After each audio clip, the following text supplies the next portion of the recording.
American Giant makes great clothing, sweatshirts, jeans, and more right here in the U.S. Visit American-Giant.com and get 20% off your first order with code STAPLE20. That's 20% off your first order at American-Giant.com, code STAPLE20. Ladies and gentlemen, according to a new CDC estimate, 476,000 people are diagnosed with Lyme disease yearly in the United States. Even with prompt treatment, 10 to 20% of people go on to suffer long-term, debilitating symptoms. An unknown number of people remain undiagnosed and untreated for years, decades, or even a lifetime. Without accurate diagnostic testing, the true scale of this epidemic remains unknown. We sit down with the filmmakers, Winslow and Lindsay, today. It's the conversation to be having. So don't go away, tune in, and if this resonates with you, please, this is why we do the podcast. Share it. The mission cannot have impact unless more people care. This documentary, which is releasing on Apple and Amazon Prime, everybody can watch it, right? Everybody can watch it. The effort here is to make these people who are suffering seen. And through empathy, we're going to move people into action. Let's jump in. Welcome to the Beautifully Broken podcast. I'm your host, Freddie Kimmel, and on this show, we explore the survivor's journey, practitioners making a difference, and the therapeutic treatments and transformational technology that allow the body to heal itself. Witness the inspiration we gain by navigating the human experience with grace, humility, and a healthy dose of mistakes. Because part of being human is being beautifully broken.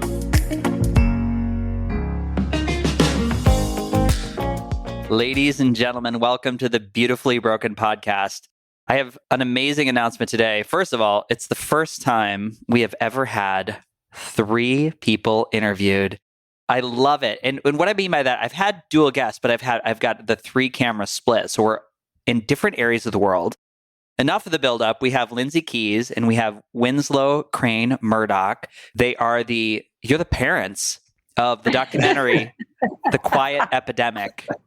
Welcome to the show. Thanks so much. That is true. You're right. No one's framed it like that, but that's how it feels. We have a child that's almost 8 years old. Oh my goodness, 8 years old. That is incredible. Man, I have to tell you, I watched the documentary and more or less my life has changed because it reinvigorated a fire in me, how much work there is to do. I feel amazing today after going through Lyme and mold and all those fun co-infections. And sometimes we can really get lost in our healing. We can get lost in our own little story. And it was a great reminder that there are people out there struggling, that this is a very complex paradigm, Lyme disease, the CDC, how people go through this in different ways because of their access to funding or wellness or information or competent medical teams. It blew my mind. And I was so inspired that I didn't want to wait. I didn't want to wait to get you on the podcast because it's so fresh inside me. So first of all, I just want to give my stamp of 8-star out of 4 approval. I was just really, and I've watched all the documentaries. I've watched all the Lyme documentaries. And for me, this one it was a battle cry. It was let's fucking go. Let's go. We have to change the way we're thinking about this. So thank you guys for your work. Aw, Thank you for saying that. Thank you. It means a lot. Yeah. So let's start. I want to jump into the film, but let's start why someone would choose to make a documentary film about Lyme disease and Lyme's co-infections. Yeah. People ask us that a lot. And, of course, maybe unsurprisingly, it's personal. So in 2015, my health completely unraveled after many years of mysterious illnesses with no explanation, surgeries, a lot of antibiotics for strange infections.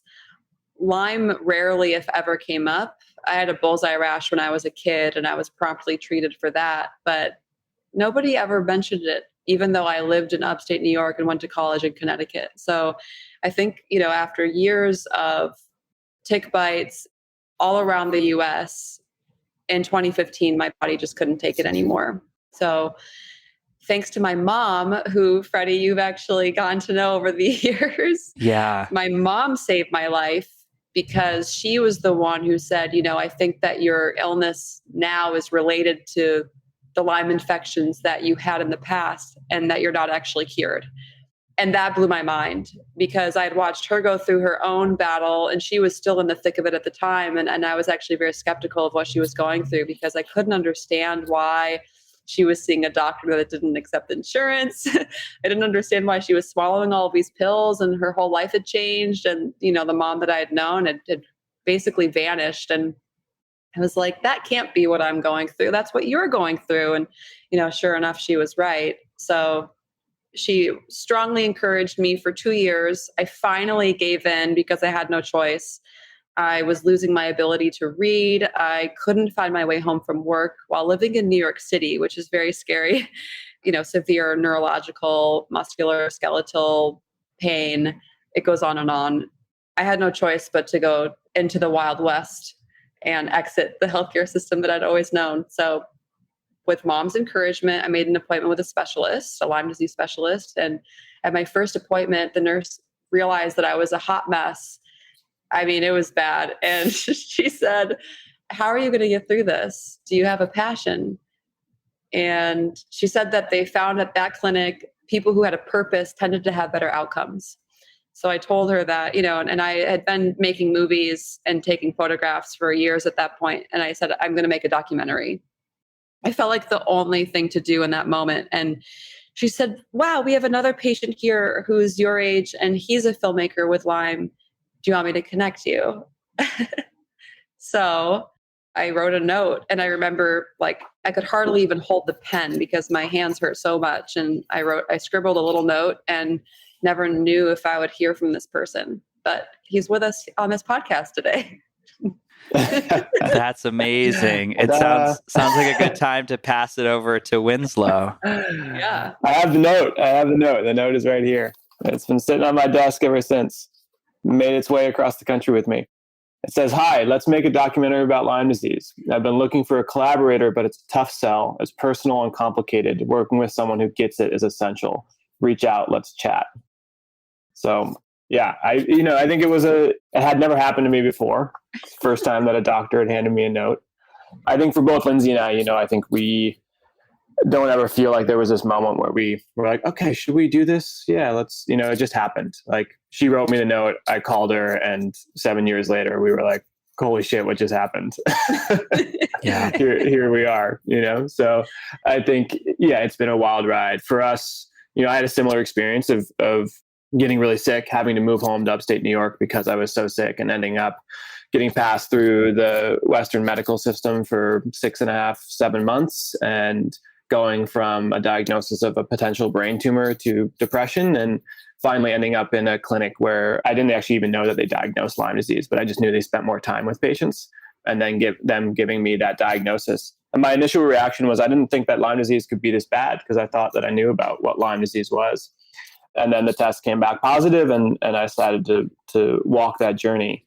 It's such a disorienting thing as patients. I mean, we all know those first appointments and sort of walking into the twilight zone that is Lyme disease is just so strange. And I think we both felt that because we were filmmakers and had worked in that field before, that this was something that we could do. It would be a way to understand our own experience. It would be a way to spend time, learning about the disease and about the people that are in it. And it would be a way to create a tool that would allow other people to not have to be as confused as we were. And I think that was the real goal, is how do we, it's as a patient, especially when you're so sick, it gets so hard to continually describe to people why the disease is so controversial, why the doctors don't accept insurance, to talk through these really complicated subjects while you yourself are getting treatment is really, really hard. And so the idea was, can we create something that people can just show? They can show their loved ones, they can show doctors, they can show family and friends, and to make it in a way that doesn't feel like you're being yelled at and preached at, but in a way that is accessible for other people to enter into that story and to believe it. And so who we chose as characters and the way in which they presented themselves were deeply important to the message that we were trying to convey. Yeah, it's really beautiful. Now, remind me, let's say this, there's some lead players in your story. So we have some medical staff around Duke University. We have our couple of our protagonists. Can we walk through the list of who's in the film? Yeah, go for it. Yeah. So we actually met the main subject and her father, who's also a main subject, Julia and Enrico Bruzzese, at the same clinic where Winslow and I met. So it was a very serendipitous encounter. We all collided at this clinic in upstate New York. Winslow and I had both just moved home, and the Bruzzeses live in Brooklyn, but they had been offered free treatment at this clinic because Julia was actually blessed by Pope Francis on live television. And she said on camera that she had a clinical diagnosis of Lyme disease, as you would have seen in the film, Freddie. A doctor reached out. It was the doctor that Winslow and I were seeing, and he offered them treatment. So we all collided there, and they were in the thick of it. And the whole family was just in, such disarray and emotional pain and confusion, trying to figure out what Julia was going through and how to get her better. And, so choosing them was really, choosing to follow them was just an obvious to us, because they really model what it means to show up when someone in your family is suffering. And as we know, a lot of people who go through Lyme tend to be isolated, in some cases not believed by their families. And so they're really beautiful role models as a family. And then also Julia, just as an individual going through this, she's, despite being so young, she was only 12 when she lost her ability to walk from Lyme. She has handled herself with such grace and is always thinking about others. And even when she is going through, so much herself. So they are our main subjects. And then Dr. Neil Spector is another main subject at Duke University. He was a cancer researcher for many years. He had a heart transplant due to Lyme disease, untreated, undiagnosed, for I think around 15 years or something. Yeah. And yeah, he decided to change the focus of his research from cancer to Lyme disease, which goes to show you just how complicated this is. A lot of people would not put cancer and Lyme disease in the same category. And Freddie, I'm sure that you have your own thoughts about that as someone who has battled both. Yeah. Yeah. I think it's really hard for me to imagine the level of living in such severe pain for 4 years, 5 years, and then getting a cancer diagnosis. To imagine that my immune system wasn't severely compromised, knowing there's millions of cancer cells circulating through the body, that they're managed every day until there's this systemic dysregulation. So I've always, nobody wanted to have that conversation then when I was in my oncology floor, but I always thought it. I was like, how can this not be connected? Walking around in just such pain. So I had always known about Neil Spector, and man, what a light. I mean, I was like, I want to hug this guy. Absolutely. He seems, what a character. He reminded me of kind of like a Mr. Rogers and, oh goodness, who else? But also he had a light sensibility about him where he's like, this guy's kind of funny. So yeah, I really warmed to him. And then who's the doctor at Columbia? That's Dr. Brian Fallon. Dr. Brian Fallon, who I had heard many times of his work previously. So it was nice to get a little intro to some of these different characters in the film and follow everybody around. Yeah, we follow a lot of scientists, or not follow, but we hear from a lot of scientists as well, and a lot of doctors, and then also some investigative journalists. Mary Beth Pfeiffer plays a huge role in the film, and Pamela Weintraub is there as well, and they really sort of guide the investigative part of the film. We sort of saw it as these two layers. There's the present day story that's playing out, and then when they would hit these roadblocks in the present day, we had to go back in time to explain the decisions that made it so hard to be a patient right now. And so there was these two levels that we were sort of moving in and out of, which was, just the experience of our characters, and then, the investigation of all of the many decisions that have led us to where we are at this moment. It's unbelievable. And, the first place that my brain wants to go is, And remind me the clinic that we've mentioned a couple times that you met your leads, you met Julie and Enrico, that's in upstate New York. Yeah, it's called the Stram Center. And we were there just for a time. And then we all, Winslow moved across the country. Well, we got out of our parents' houses, really. So we moved on to other treatment centers and doctors, but we were there for a brief time. And yeah, that's where, if not for that clinic, we never would have met, and we never would have met Julia. So it was amazing. And they're still supportive of our journey, which is cool. They're excited to see this come to fruition after all these years. And who is the lead physician there that was kind of guiding everybody? His name is Dr. Ron Stram, and his nurse practitioner was Jennifer Goldstock. And she was actually the one whose care we were under even more so. She had a real interest in Lyme and tick-borne illness, and Dr. Stram was more focused on cancer. So Jen Goldstock was the one who actually, handed the note to Winslow from me. And yeah, but that was, that was a small part of a very long healing journey for both of us, which, as you know, is very winding, and it just keeps going. Yeah, it just keeps going. It can be so frustrating at times because you're like, I'm fine. I'm like completely, I'm so robust energetically. And then it's funny. I find the better and better and better I get, and I identify as healed. When you have one day out of even like 100 where you're down, for me, it hurts extra worse. It's terrifying. It's terrifying because you're like, I can't afford to go backwards. What do you mean? Yep.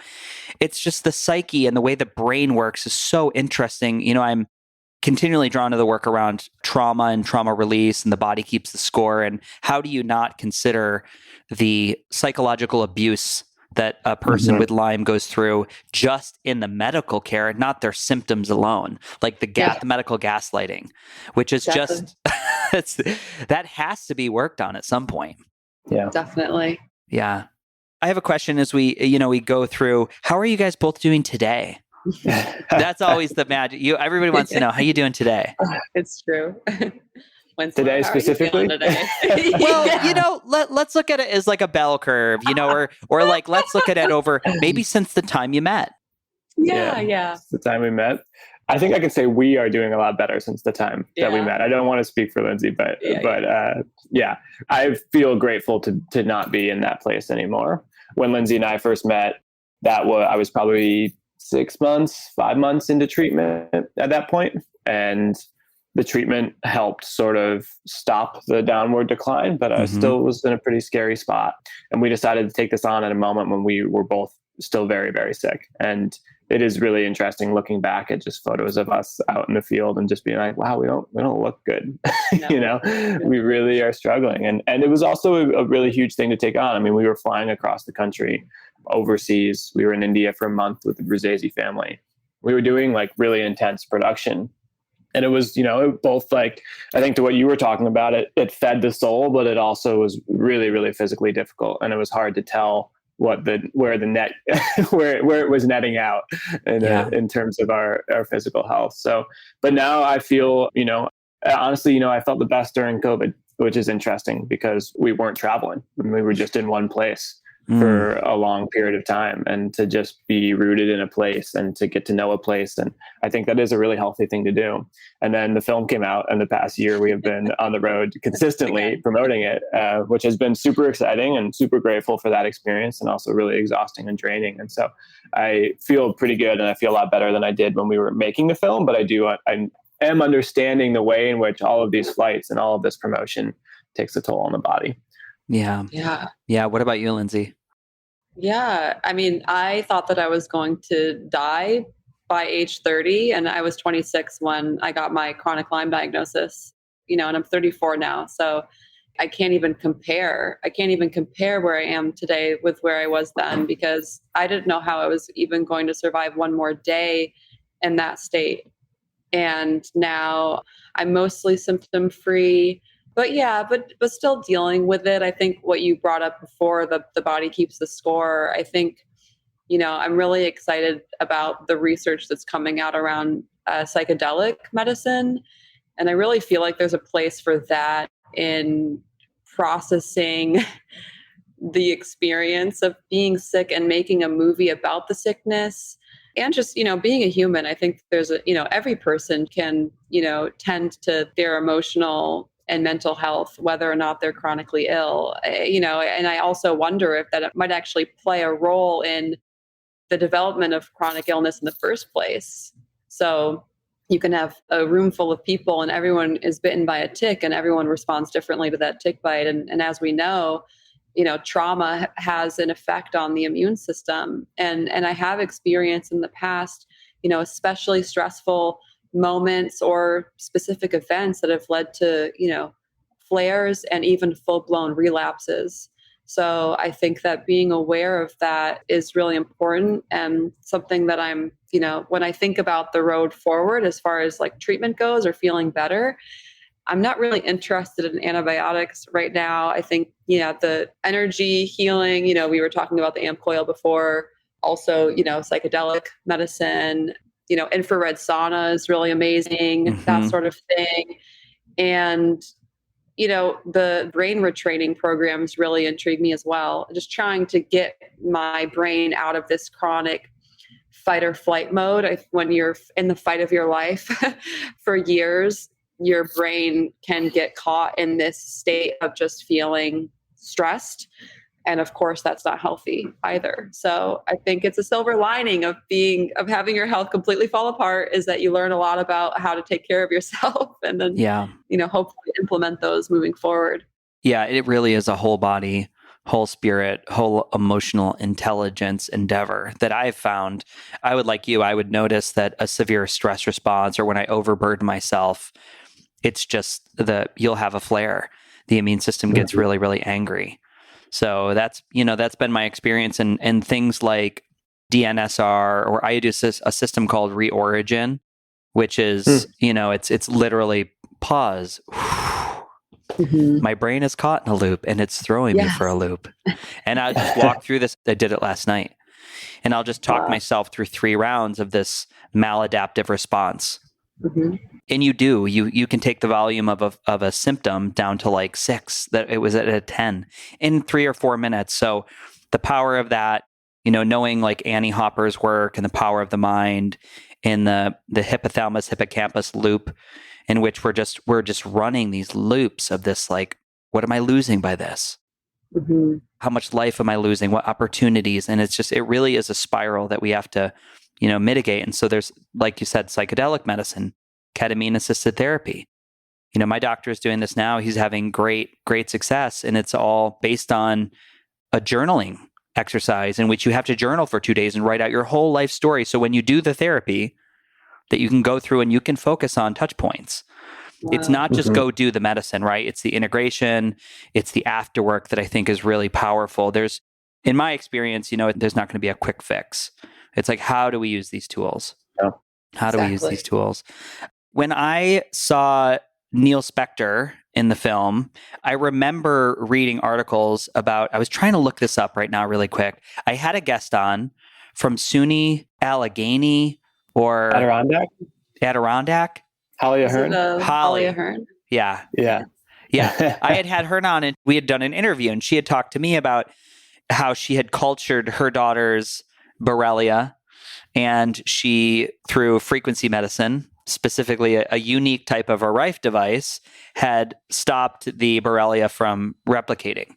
And so with that and a little low dose antibiotic that she had, she said, and I just checked up on her a little while ago, she said her daughter's doing great. So it was really interesting.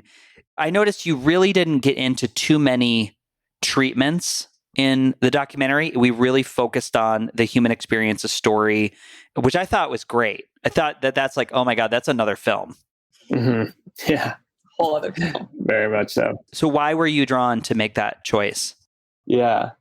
I think we were drawn to make that choice because I think when you look at the whole of what we know about Lyme disease, there's just so many better questions and better research that needs to be done. I think that all of us are doing the best that we can with the knowledge that we have. But because there has been this war between these two sides, all of the science has been about how do we prove each other wrong rather than how do we further the field and ask better questions. And so that's what Dr. Spector was doing. He was like, I want to pull in people who have never even thought about Lyme disease, but who know how to do science well and to know how to approach that well, right? And just bring them together and see what we can unlock. And in 3 years, he made these huge, huge strides because he brought these people in who were willing to take an open mind and just say, okay, let's look at this. And, what they found was fascinating. And Neil would say, he would say, I don't want to be on antibiotics for this long. I don't want to, but these are the best tools that we have at the time. And so I think for us, as we started to think about it, one, we wanted to make a film that broke outside of the Lyme community. And so I think that the treatment question is very much a Lyme community question, which is how do I get better, which we absolutely understand, but everyone has a different experience. And I think everyone has a different experience because we don't have a good understanding right now of what's going on, right? So if we don't even have a test that tells us when our treatments are working or tells us when we're even infected to begin with, or we can't even find the bacteria in the body, these are all questions that have to be answered, I think, before we can have a real conversation scientifically about here's a broad treatment that's going to work for everybody, right? We do know that antibiotics are a mainstay. I think that Lindsay would say this as well. And I would say that antibiotics were an important part of our treatment, but it was not the only part of our treatment. It was not just dump antibiotics on and then great, we're better. For me, the antibiotics felt like they stopped a downward slide, but then there was all this other stuff that had to happen in terms of rebuilding and trying to get back to a place where I felt functional and good. And so I think the treatment conversation is a really important one, but in terms of a film that's trying to raise awareness about an issue and how far we have to go, it felt like sort of a rabbit hole that we could have easily fallen down. That's never going to please everybody because everyone knows that they have their own thing that worked, So, and for example, I did antibiotics, but Holly Ahern and Kaylee are the ones who turned me onto the Rife machine. And I started going over to their house and getting blasted with the Rife machine and then trying to go over to Lindsay's house and do work. And I witnessed it. Just absolutely destroyed. Destroyed. Face plant. At the point when I was doing, IV antibiotics and not herxing, and then I would do the Rife machine and herx, right? And so I think that there are all of these things that are just so complicated. And also I think, there is the real stigma that comes along with the fact that people are willing to try anything. And I think that's, what we would always say is that the people in power are criticizing patients for trying anything as they create the environment with which people feel like they have to go try everything that they can because they're not getting any answers, right? And so the burden is really on these medical professionals who are like, wow, you're crazy to actually come up with something that would allow you to not have to go out and try all these different things. So but we wanted to create something that felt bulletproof and approachable. And I think also the treatment conversation so easily and so quickly has stigma attached to it that it just felt like something to just let's leave that for another conversation. Yeah, that's brilliant. I would agree with you. It's so polarizing. And I think the point that you made about more research needing to be done before we can really have that conversation on a broader scale it's just very intuitive, very intelligent. I would agree with you that it's just so, here's what I always say is that from, one of the things just being in this field of, I know Lindsay and Lindsay's mom back from Institute for Functional Health Coaching, looking at how do we build these next level coaches to be able to facilitate the needs which a doctor will never supply, or working with people like AmpCoil or LightPath LED, all these different technology solutions. What you start to see after thousands and thousands of phone calls is that the variables that a human brings in are endless.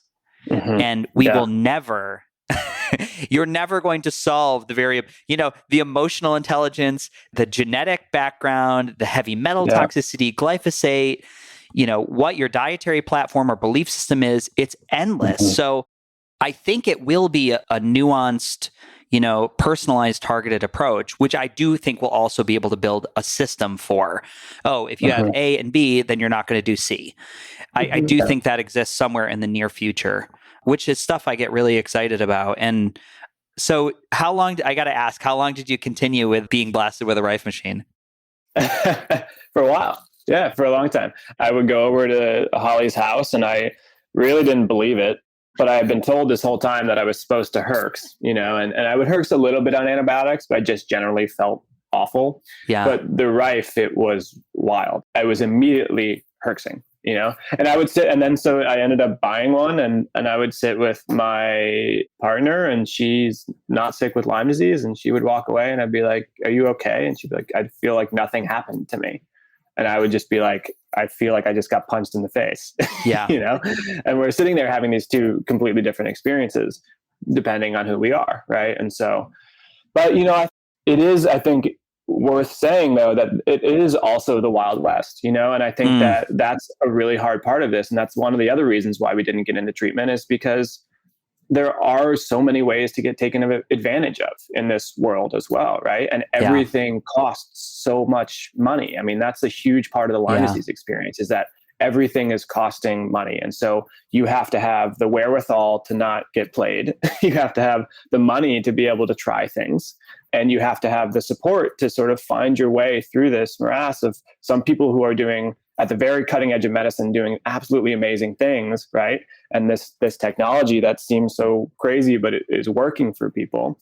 Or you also have people that are getting taken advantage of. And I think it is an important thing that people don't talk about enough, is because we get criticized so much for it. I think everyone tries to sort of hide from that. But it is the truth that this situation has created this Wild West where it's so hard to find your way through and find what works. And then also when it works for everyone individually and not as the whole, then it also, I know people who have gotten the same rifle machine that I did and did nothing for them. Nothing. Yeah. I have that experience as well. A lot of money into it. And so, it's a difficult, challenging issue.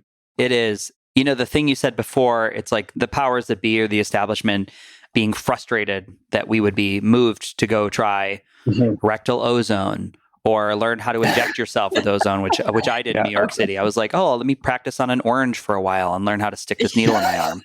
Seriously.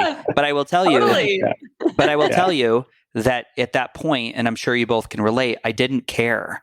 The quality of life that I had, it's not that I wanted to commit suicide, but I wasn't interested in living that way anymore.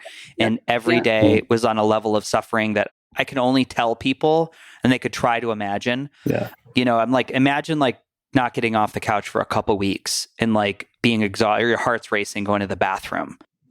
Right. It's just ridiculous.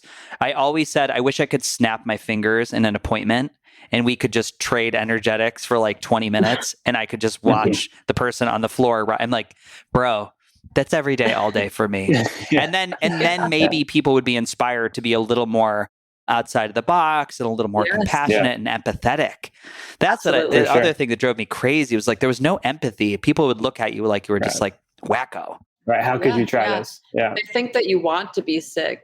And I think it's, again, because if the diagnostic tests are all saying this person is fine, then the doctors don't have time to figure it out. So it's easier for them to just say, oh, you're imagining this, you're making it up. Yeah. And to your point too, Freddie, what you were saying before, practicing on yourself and going out. I did bee venom therapy for 1.5 years. Okay. So I'm just And you did the actual bees? There.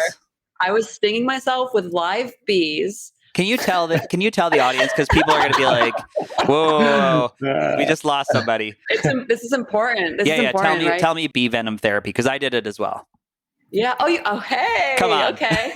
Okay, we're really going there. I have slide decks. I do a talk. I do a talk on like the body's systems and like going through all the things. But I have slides of like everything I tried, and I eventually cut slides because it sounds ridiculous. I'm like reading through all the things. But tell us what bee venom therapy is. Yeah, so bee venom therapy. The protocol that I followed was through the Heal Hive, which you have to pay for. But it was helpful guidance for me to feel like I wasn't completely doing it on my own. Mm-hmm. And basically, you slowly work your way up in the number of stings, Monday, Wednesday, and Friday. So the maximum number of stings that I was doing was 10 stings along either side of my spine.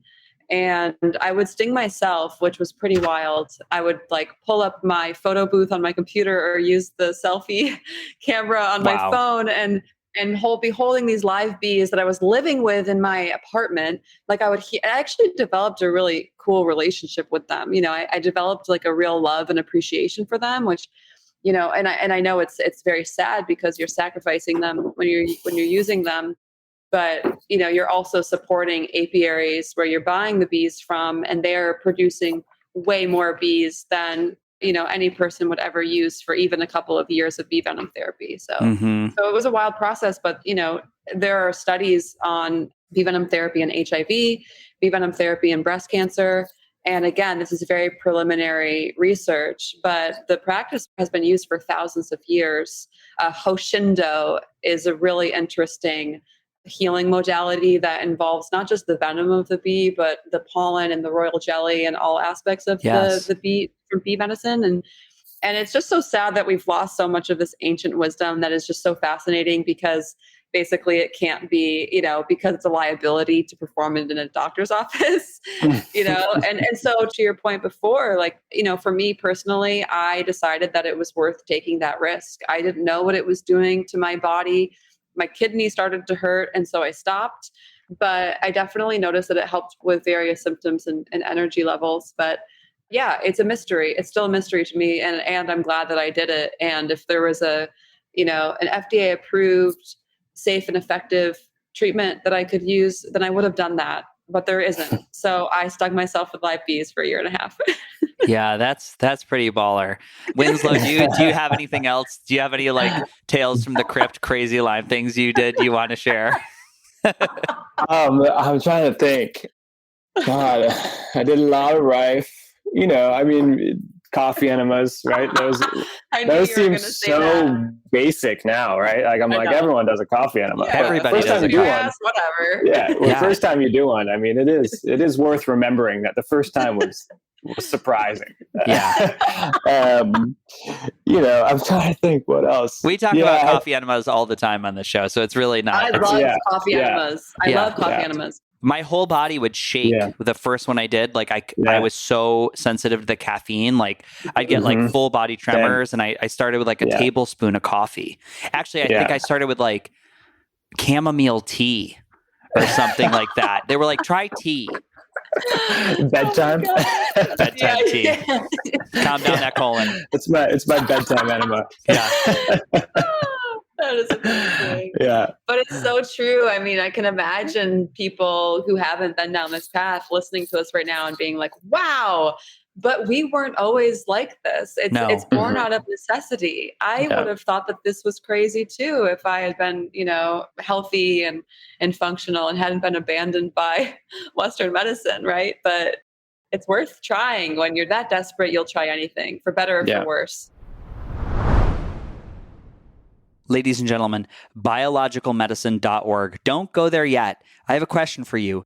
Are you tired of standing around in this deep knowing that our healthcare system is broken, but we never do anything about it? Well, Biological Medicine for Practitioners is the ultimate hybrid online and in-person certification course designed to help you integrate biological medicine or biomed into your practice. So, unlike traditional medicine that often focuses on treating symptoms, biomed treats the whole body, addressing root cause of illness through 3 pillars, that is detoxification and drainage, nutrition, and immune building.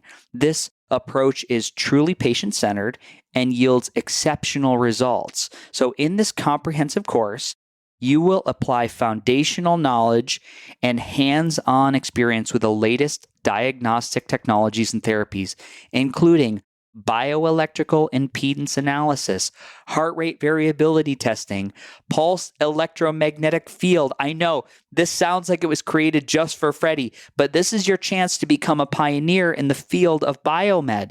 This is for healthcare and wellness professionals, all the way from doctors to personal trainers. I want you to go to biologicalmedicine.org and look for the Enroll Now button. And if you use code BEAUTIFULLYBROKEN, you'll receive the Intro to Biological Medicine for free. That's a $200 value. Friends, let's go do this. This is our time to seize the day. Join the Biomed and help create a real paradigm shift and the way we deliver results for our patients. Let's do this. Let's talk about that for a second, abandoned by Western medicine. I always preface that with my life was completely saved by oncology and medical doctors. And then it's really when the after effects, when they just peripheral scar tissue kept growing and I had to do surgery after surgery and immune system crashed from the Lyme that I really got lost. But you go into the documentary around the ELSA test and the Western blot and God, how do I want to frame it? The lack of integrity in which different protein bands from the spirochete were removed in order to, I guess, be able to like trademark or copyright a future medication or vaccine. Am I getting that right? Yeah.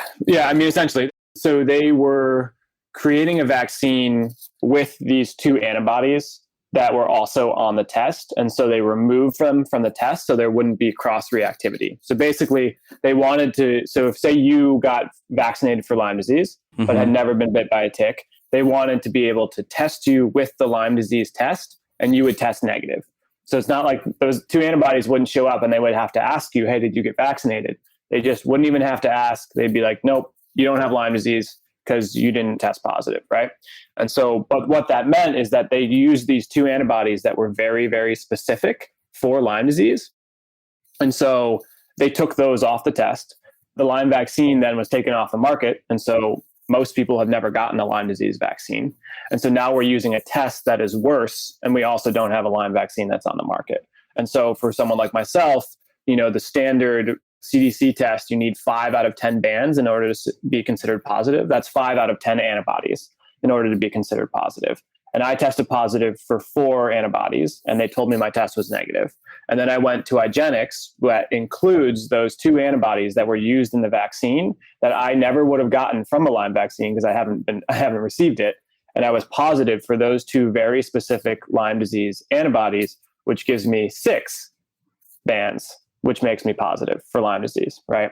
And so there's this way in which this test that's already an antibody test that is already not great because it depends on a person's immune response is now made worse by the fact that we don't have that information on it. That actually, if you're positive for one of those 2 antibodies that were removed, pretty much the only way you got those antibodies is by being exposed to Lyme disease because they're just specific for Lyme. And so we argue that that's a huge, huge issue. And when we talk about a test that already isn't good, I mean, if we added those 2 things back in, it would at least be better. You'd be catching more people. I mean, myself, for sure, I was positive on those. Lindsay, I think you were as well, right? Yeah. Julia was in the film. Yeah. Julia would have been 6 bands instead of 4. So the fallout from that instead of 4. Yeah. That was me too. Yeah, I was negative, and then eventually, forked up the money at the time, which was a fortune for me. It was $1,200 at the time. Yes, a fortune. Exactly. I was like, it's like everything I have just to get a test, not even to get treatment. But I did it, and it was like a test with 2 things that are added back in. It's essentially the same test. And it wasn't I'm not sure if they still market the same way, but they were like, okay, you're positive in California. In New York, you're negative on the IGeneX test. So I think I just got there with 5 bands, but the 2 that they were moved were both in there. So that was the first time I became aware of what's happening here. What is the system that we have for identification of this disease paradigm? It seems severely broken. It's very broken, and it makes you wonder how many folks are out there walking around with Lyme and tick-borne illness right now, and they have no clue because we were all those people, and we know many people who were those people, and there are plenty of folks who watch the Quiet Epidemic and start to connect the dots in their own life or in the life of their child, and it's like, oh, wait, this one couple that came to our screening at the Hamptons International Film Festival, we had lunch with the mother afterwards, and she was just sort of, she was very overwhelmed in her own thoughts and was like, what's going on? And she said, my daughter was bitten by a tick on Shelter Island when she was 10 and her test was negative. But then after watching the film, she realized that didn't mean anything. And so we're witnessing that. People are watching the film, realizing that negative test that they had X number of years ago doesn't necessarily mean that they're not infected. And then they're calling into question whether their fibromyalgia diagnosis or lupus or MS or, various, chronic fatigue syndrome, myalgic encephalomyelitis diagnoses might actually be due to an infection that needs to be treated, because if it doesn't get treated, it could get worse. Yeah. So that is huge. That is one of the biggest messages of our film. is that with the current testing, you cannot rule out Lyme disease, and it's a clinical diagnosis. And in some cases, it might even worth being treated empirically, with a doctor who's willing to try to see if a treatment might help, because otherwise a lot of people are just living their lives with these incurable, quote unquote, incurable, almost death sentences in some cases. People think that they are going to die of multiple sclerosis. And yet some of the doctors that we interviewed for our film, they have successfully treated multiple sclerosis patients for Lyme and tick-borne illness, and the lesions on their brains go away.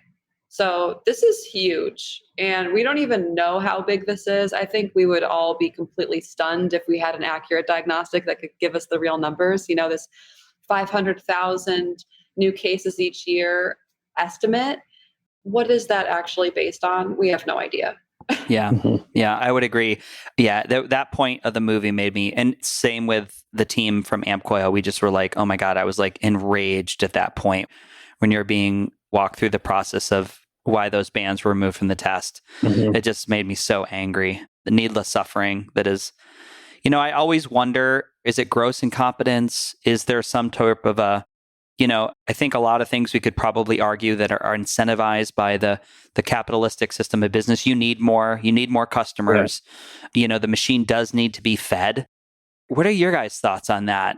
Like, is it just, we just went through this very polarizing, I hate to go to the pandemic, but we could also go there too. I mean, we could probably just leave it out.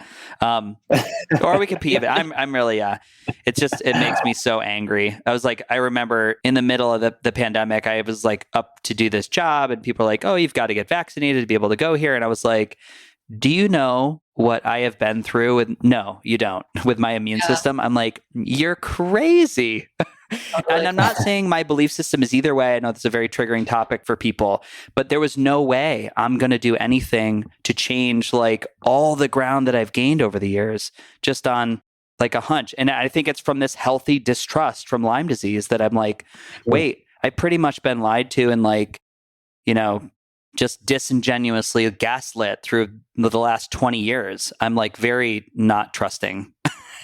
Yeah, it's understandable. It's totally understandable. Yeah. Winslow, how would you answer that? I'm like, did I ask a question in there? Or did I just like... I think you asked a question. You did. I mean, I think one of the things that we say, because this comes up a lot, is that none of this stuff was actually illegal, which I think is the point, right? Like people were like, this is a conspiracy. And Pam Weintraub says this. She's like, it's not a conspiracy. They're out in the open saying it. This is what they did. And whether they fully believe in the science or not, this is just how the medical system works, right? We have an insurance system that has codes for what is treatable, that is trying to cut costs. We have a medical system that allows for 12 to 15 minutes with a patient that makes it incredibly difficult to bring complexity into that conversation. And we have a for-profit healthcare system where the incentives are always going to be skewed. Like whether you're the most kind-hearted person in the world, in a for-profit healthcare system, literally the incentives are skewed. The idea is that sick people make money, right? And so there is always that inherent disconnect within that. I think that these doctors made a decision, and I think that if I can see them in the 90s being like, wow, so many people are getting sick with Lyme disease, we need a vaccine. Like, let's just figure out how to get a vaccine onto the market, and like that will help, right? But they made these decisions that simplified the definition of the disease in order to be able to do that research, to test that vaccine, and then also to create a test for it. And then the vaccine failed because I think we didn't have a full understanding of what the bacteria could do. And then we were left in a situation with no vaccine and a worse test, and no one willing to own up to the fact that we were in this situation, and then no one willing to go back on it, And so it's been 40 years of ego and greed and a for-profit healthcare system that is just like where patients and patients' well-being is sort of the last sort of tier down of importance, Mm-hmm. And so I think that's just a huge part of it as well. But I think too, when you talk about this was an interesting time to release this film post-COVID and to really be going after various public health institutions. I am someone who believes that we really need robust health institutions. I think that really need the CDC. I think we really need the NIH. I would rather have the government and government funding be the one directing the science than private corporations who are trying to make money from it. I think that's just better for us. But I think one of the ways in which you actually rebuild trust in any relationship, but also rebuild trust in institutions, is by actually having honest conversations about where they failed.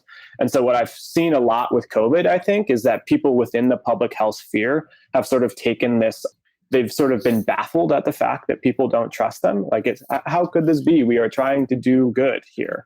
And I think a lot of them are. But unless you're having a real conversation about the places where things have failed, I think that you're going to have a lot of people coming into that with just continued mistrust, And I think with Lyme, it's a really interesting conversation to have. I mean, Ross Duhat wrote a really interesting column during COVID in the New York Times about his own Lyme diagnosis and about how it creates this distrust of these institutions. And the question is, how far do you take that? And so his whole thing was like, he was like, when do you become a conspiracy theorist versus when do you have a healthy mistrust in institutions? And how do you know how to navigate that line? And I think it's really, really difficult because we've all, of course, lost trust because we've seen the way in which these institutions aren't working in the ways that benefit us. And then it becomes very hard to trust things in the future. And so I think that's a real question. And I don't know the answer to that, is how do you hold trust in some things while also knowing that they've failed in others? And I think one of the ways that would help that is if these public institutions would actually have real honest conversations with people about, hey, here's our history. Here's what we've done well. Here's what we've not done well. Here's how we're trying to do better in the future. Yeah, I agree. Lindsay, do you want to add anything to that? No, I mean, everything that Winslow said, I agree with. I think it's, transparency would be ideal. I think it's a hard situation. I don't know if our health agencies just think that the general public can't handle the truth or that they don't need to know the truth. But that is a very strange existence to have these sort of overlords. It's like, who are these? I'm sorry, but who are these people that decide what they should and shouldn't share? Or can and can't share, whether it's the data from our diagnostic tests. I mean, this crucial, potentially life-saving, life-changing data, these bans on the test, we're just going to withhold that. And that's just one very particular example, but it just seems like there's so much withholding, and I don't know if it's to prevent mass hysteria or what it is, but this hierarchy really bothers me because these are supposed to be our public health, unbiased, pure, funded by taxpayer dollars institutions. And it's just so clear that we're not there anymore. I don't think it's any secret that we're not there anymore. The private and the public sectors have become so enmeshed with one another that, even our politicians are being funded by corporations at this point. And it seems like there's been just on most levels of society, a corporate takeover that makes it really hard. Overturning Citizens United, removing big money from politics, that could change a lot for us. I would love to see something like that happen in healthcare as well. And Neil used to say the same thing. Neil was a very pie in the sky, big dreamer, visionary guy. And that's why he was so good at what he did. Some people may have said, oh, he's not being realistic or whatever. But it's like, you have to aim high. You have to start speaking about the possibilities if we're ever going to start exploring them, whether it takes 10 years or 1,000 years to get there. If we lived in a nonprofit healthcare system, I think that life on Earth would be dramatically different. And even if it's naive, that's my wish. Not that it would ever come true, but that's my wish. Yeah, beautiful. Beautiful. I hold the same wish as you.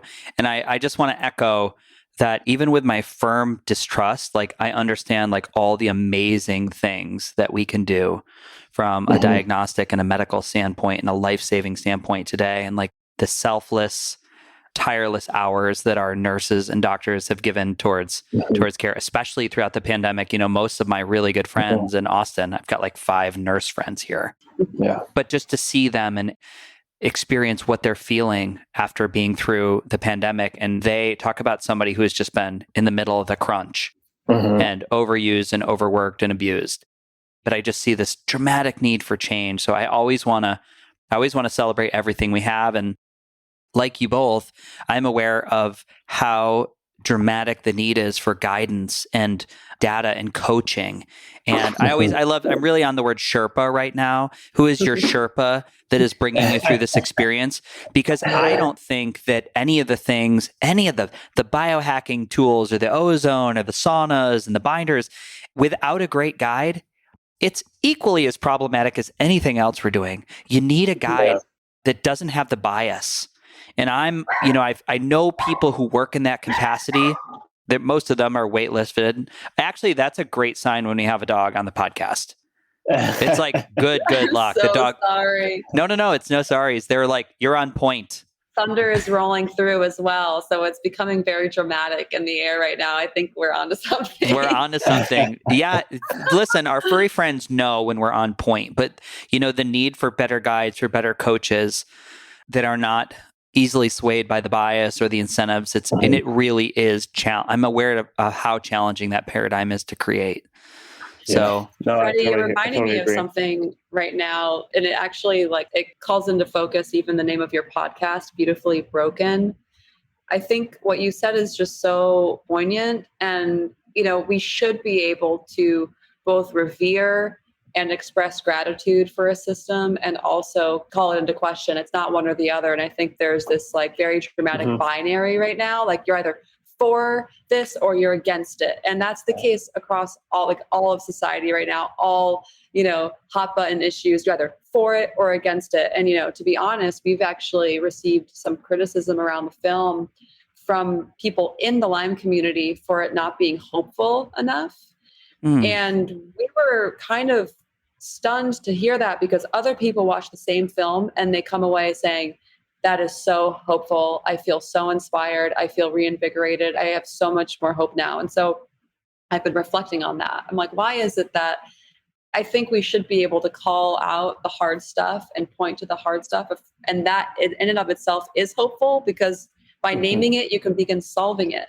Pretending that it's not happening and that it's not existing is not, at least from, the way that I live my life, that level of denial. And, I understand the importance of being optimistic, of course, but it's not bad to say that things are hard or broken or that they need to be repaired.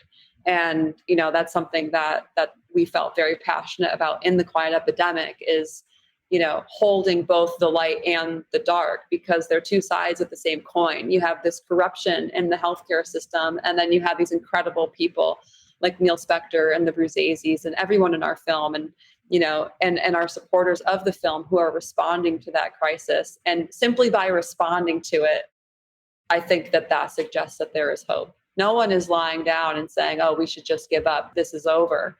Everybody is feeling, called in their own way. The work that you're doing, Freddie, the work that we've done, everyone. And I don't mean by watching the film. I mean just by going through a really hard experience. Everyone is confronted with this decision. How am I going to confront this in my own life? And am I going to help usher other people through the same battle? So it's beautifully broken, the entire situation. Some people ask, if you could give this back, would you? If you could give back the diagnosis and the fight and get back all the money that you've spent and on trying to get better and everything else, would you? And, it's hard. It's so bizarre to say, but it's really hard to say. It's having a purpose and having your eyes open is a really beautiful thing. Yeah. Yeah. And you can't buy that. I think that's what people don't understand. You can't buy this passion and fire. And I always say these things were forged in the valley of death. My belief systems and my energy and how I'm able to show up today is because of. I would never give it back. I wouldn't give back the cancer. I wouldn't give back the surgeries. I wouldn't give back the Lyme arthritis, which was just, my Achilles heel. It was just terrible. I meant that as a reference, not literally my heel, but full body. It was just I'm like, God, this is everything that I want to do with my life is hindered by this one thing. My friend wrote me yesterday, and I was telling you guys before the podcast that the movie had inspired me to bust out my amp coil and run a frequency journey for spirochetes. Because I just had this hit. I was like, because I haven't needed to do that in so long. And I just looking at Neil and, the idea of where these stealth pathogens hide out. And so I busted out this coil and I, of course, like made like my knees swell up like a balloon. And it's been like 4 days and they're better now. And I was having a really tough couple days. I busted out the binders, and I really haven't had to do this. And I mean, literally 16, 18 months. It's been a long time. And so I forgot. And with that response, that icky, yucky feeling, just came so much depression, so much fear. And I think that happened for a reason, in alignment with your documentary. I texted my friend Caitlin. I said, this is really scary. I wonder if I did something bad. Did I hurt myself? And she texted me back, I know. I think it's why I don't go hard on killing or antibiotics, because I'm scared on what's underneath and how hard it is and how hard it takes me down. I would almost rather live in simmering discomfort than acute disability. And I just paused. That literally gave me goosebumps to read again. And I was like, that is very much, I think a lot of people could align and resonate with that statement after going through Lyme. Yeah. Absolutely. Yeah. Absolutely. Yeah. You're like, well, at least it's not as bad as it was. So, and then everyone has a different threshold for what that is. Yeah. Yeah. It is very scary. You forget, because anyways, I do. I was like, you're like, oh, this is an 8 out of 10 day, a 9 out of 10 day. It was like, what were the 2s? What were the 1s? What were the -5s? Because there were hundreds and hundreds of those. And I just, I'd forgotten in my memory. So the film has just really inspired me. I want to do more. I want to be more of an advocate, because I can be. And I want to do more podcasts and more interviews around this topic, because advocacy is needed, and clarity. And Winslow, you put so beautifully, we need to understand it more. This data collection needs to be done by somebody out there, and it probably will be philanthropic. I don't know. But some of the hopeful things I pulled from the documentary were really like Neil's work and being able to image spirochetes in the body and showing, there's a knee. There's a lot of heat coming off of the knee. It's not just inflammation. That could be spirochetes in the tendon. So have you guys got to experience any of that? Have you got to do a scan or anything? They're not there yet. They're not there yet. They're not there yet, but they're in the process right now of raising funds for clinical trials. And so I think they're hoping to be there soon. But we were there with Neil as he scanned that mice tissue and saw that his big dream could work. I think that was, he kept prefacing it. We were like, we want to come film this. And he was like, it's just not going to be that cool. Yeah. Like he was like, the likelihood of this working is so slim, and we got in there and he was like, oh, there it is. That's what it is. Yeah. And so that was a really incredible moment. That was in mice that wasn't a live scan of mice. And so that was very much a first step, but it was just this incredible thing where he was like, because literally it was like 2 years before that, where he was like, I have this idea. I want to be able to look at it in the body, and we were like, cool. He's like, I think I can light it up, and I was like, I don't know anything about this, Neil, but great. Like, go for it, Yeah. And then all of a sudden it was like, hey, look, it's lit up. I did it. So cool.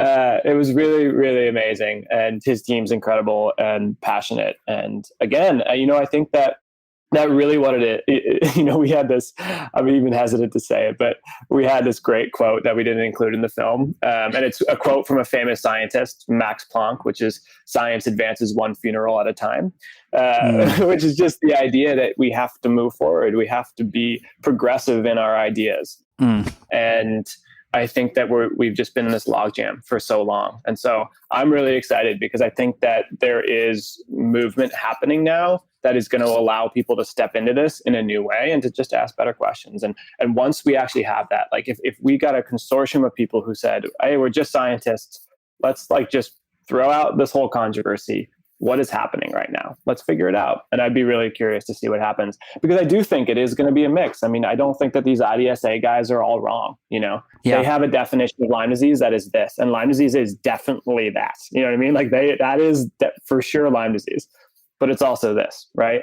And so I think that that's the thing, is the broadening of that definition, the widening of that tent. And they've been very much, Alan Steer spends his time looking into the autoimmune effects of this infection. And I guarantee you that that's something that's going on as well, right? Is that it is affecting our immune system, And so, but I think because there's been this war, like no one's having that conversation together. No one's willing to admit that, yes, it's a little bit of this. Yes, it's a little bit of that. Yes, it's just so complicated. And then the question becomes, if it is that complicated, what do you do in a doctor's setting? What do you do in 12 to 15 minutes? And what you were talking about, nurses and doctors, like this is a hard job. And in the system that we have right now, and this is what Neil would always say, is like, how do you do this medicine in 12 to 15 minutes? How do you sit with someone and listen and really understand their story and understand all the factors that they're bringing in when you have that short of a period of time?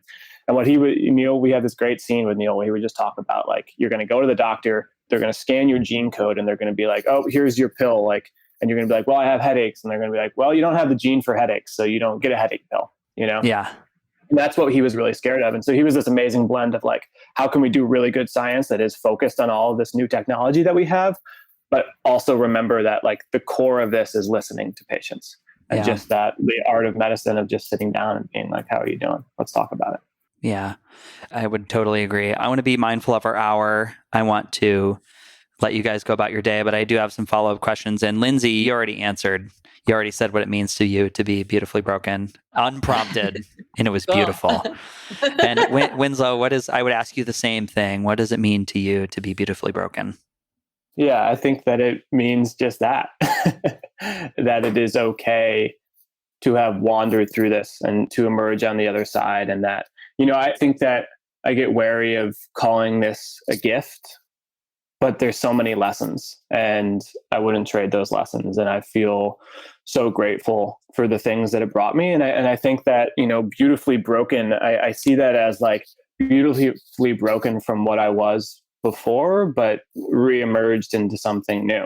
I think it is one of the big things that I had to learn was that I'm not just doing this alone. I think that especially being like a young man at that time, getting that diagnosis with no history of therapy or history of talking about my problems, of being an athlete and being involved in just like hyper male culture for the first 22 years of my life. I think that it was incredibly disorienting, and to learn that I had to ask for help and that I had to lean on people and that our communities are what save us. I think that's a lesson I would never give back, and then to learn how to sit there and to say that, yes, I feel this way. I feel broken. I can talk about it. And, I think Lindsay was getting at this earlier and you were as well, with the psychological aspects of that. What you find is as soon as you say it, you feel less broken, right? Yeah.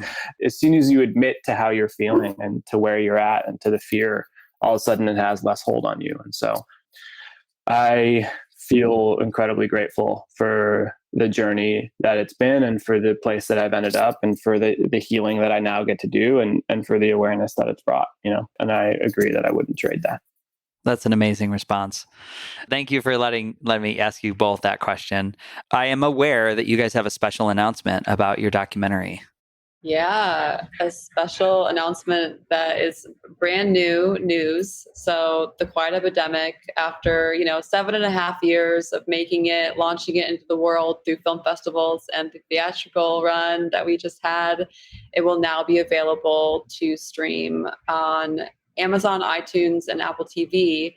So it will be available to rent and purchase on May 16th from the comfort of everyone's home. We're also encouraging people to share the link with anyone that they think needs to know this information. So doctors, other medical providers, nurses, their local press, their legislators, their family and friends who might be at risk or maybe not very understanding of the experience that someone has gone through with Lyme. So, this story is relevant to everyone. We all live on this planet where ticks are running rampant, and we really hope that the film makes a difference. So May 16th. Yeah. And people can sign up for our newsletter on our website, thequietepidemic.com. We keep people posted that way. And then we're also on Instagram, Facebook, and Twitter, The Quiet Epidemic. Which is how I found you. Yeah, that's right. I was like, I want to watch this tick movie. And then I was like, oh, I know your mom. Yeah. It's so funny. Winslow knows my mom very well, Trudy. Yeah. But yeah, even watching her go through this has been very inspiring. And, she's helped guide so many folks through the wilderness. So yeah, having a guide is everything. Don't be afraid to lean on people around you. Yeah, she's a special soul. You're definitely cut from your mom's DNA. Yeah, that is true. That is true. I have one more just ask. I know your film, The Quiet Epidemic, is set up as a not-for-profit status.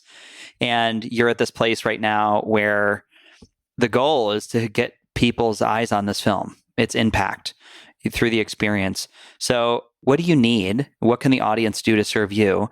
And what's the action step for people who are inspired to do something beyond just watch the film? So we've always said that The Quiet Epidemic is not just a movie, it's a movement. We don't want people to just watch this home alone and then live in fear of ticks and going out into the world. If anything, we need to be coming together around this. So although the creation of the film is done, we now have an impact team, a team of impact strategists and producers who are creating a strategy, not just for, the next couple of months leading up to the film's launch on May 16th, but also through the long term. We really want to create a movement where people can feel in community, not feel alone, feel like they have a voice and that they have power in this situation. So our current fundraising goal is to raise $100,000 in tax-deductible donations. Anyone that wants to get involved can reach out to us through our website, again, thequietepidemic.com. And that money will make a direct impact because it means that it can help the film not get lost in the endless shuffle of all of the documentaries that are coming out in the world right now. And, with the success of the past year at the festivals, and the film is actually screening at medical schools now, even, we know that this can reach the masses, but we just need to elevate it so that folks know that it exists. And then if we can launch it effectively right now, then eventually it'll be able to fly throughout the world on its own and we won't need to hold its hand anymore. So that's the goal. That's beautiful. And so there's a donate button on the site, thequietepidemic.com. People follow that link and it looks like any amount, right? Yeah, any amount. Most people who make larger donations do wire transfers, so they can just email us and we can share wire transfer info. But donations of any amount would be super helpful at this time. All of the reach of the film at this point has been entirely organic, meaning we have put no money into advertising. And that says a lot because it's already getting out there in a big way, even without any advertising. So even smaller donations that we can throw behind ads will help this film get to the people who need to see it. Yeah. And also just spreading the message. I mean, following and sharing and tagging and all of these things are so huge because it really is about building a movement of people behind it. And so the more eyes, the better. Yeah. Well, I'm certainly going to be an advocate for the film. We'll be doing a lot of conversations about it. I'm sure we'll do a follow-up. And I can't wait for people to hear this podcast because it's really nice to have conversations with, people who have been through the experience, but look at what you guys have done and what you've created. And it wasn't like an overnight thing. You guys spent years on this project. So I applaud you. Yeah. If we could do this, then that's evidence that anyone can, you just have to aim big like Neil did. We had our pie in the sky idea. And even as sick as we were able to pull it off. So don't play small, even if you have a lot of, hard stuff going on in your life or you're not feeling well, like just do what you can with where you are and be open to being surprised about how far you can take it because this was not guaranteed for us and it was not easy. And yet here we are. So I hope that that's a message of hope as well for folks to, find that passion, find that purpose and have the unrealistic dreams. Yeah. We're here for it. That's what we're here for. I agree. Well, it's been such a pleasure having you on the podcast. I will put all these links in the show notes for everybody and we'll talk soon. I'm excited. I'll say this as like a spoiler, like the AmpCoil team, our CEO and some of our founders watched the film and they were so inspired that they are going to reach out to Julia and Enrico and they're going to donate a device for 4 months for them to work and see if we can't move the needle in the right direction. But we're also going to support you guys, both Lindsay and Winslow, if you guys want, for 3 to 4 months, just because we understand what it is to be a person who's moved through the Lyme disease experience. And you guys are going to need your energy to support this project. So I'm excited for that. Maybe we can do a touch in if it aligns in a few months. Oh yeah, and That would be Julia incredible. too. I'm sure that Julia is a beautiful speaker and has so much of her own wisdom and experience to share. So I would encourage you too, Freddie, if you ever want to have a chat with her. She is just she is incredible. Yeah, So. I could tell from the film. I was cheering up pretty good when she was doing her prom pictures at the end of the film there. Yeah. Oh, Totally. That's a special moment. it's a special moment. It's a special moment. So we can do hard things, team. I celebrate the work you're doing, and thank you for being a guest on the podcast. Thank you so much, Thank Freddie. you so much for having us. Yes. Yeah, I really appreciate it. Big love. Ladies and gentlemen, you and I are moving on a 4-year relationship. That's got to be some kind of a record. Thank you for tuning in. If you enjoyed the show, head over to Apple or Spotify and please give us a review. I know how busy you are. I know you got a list of things to do that's a mile long, but it makes more people across the world hear this mission. And one more ask before you go. There's a way that you and I can continue learning. There's a way that you and I can continue to deepen the relationship that started in this episode. You could visit beautifully.broken.world and you can check out our brand new website and store. Listed are all the wellness tools, the supplements, the articles backed by scientific protocols to move forward into wellness, the products that I am using and I personally love. Most of them offer a significant discount by clicking the link or using the code. And the beautiful part?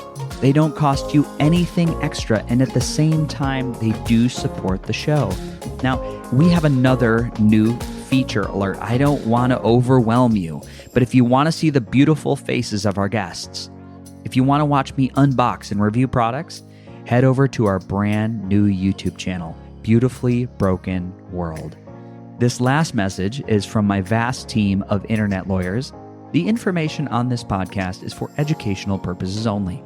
By listening, you agree not to use the information found here as medical advice to treat any medical condition in yourself or others. Always consult your own physician for any medical issues that you might be having. Our closing. The world is shifting. We need you at your very best. So take the steps today to always be upgrading. Remember, while life is pain, putting the fractured pieces back together is a beautiful process. I love ya. I'm your host, Freddie Kimmel. Here in America, work is in trouble. We've offshored our manufacturing, sent away good jobs, and lost so much ability to make things. American Giant is a company that's pushing back against this tide.